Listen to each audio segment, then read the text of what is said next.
No matter how hard it gets, I just want to see her happy.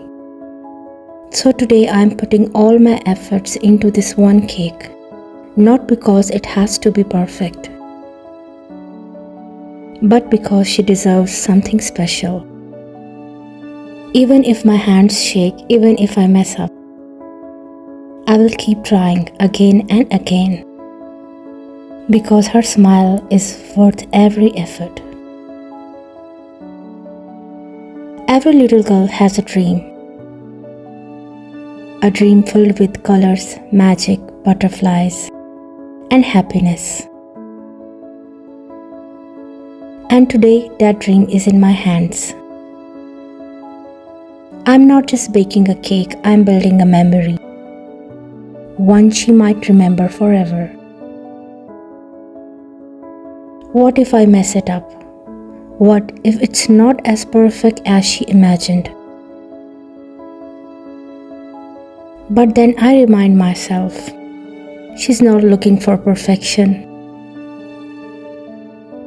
She's looking for love. Every layer I spread, every detail I add, I'm thinking about her smile, her laughter.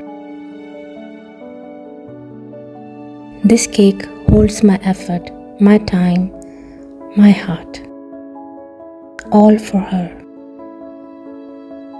And maybe when she sees it, her eyes will light up, and in that moment, I will know I made her dream come true.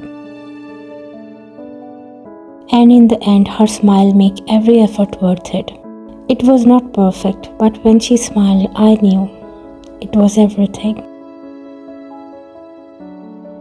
I put all my effort into making my daughter's dream cake come true. Not perfect, but made with love.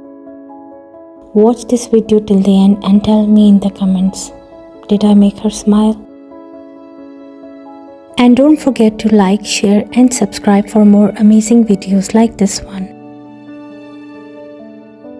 See you in the next video inshallah. Until then, please take care of yourself and the people around you.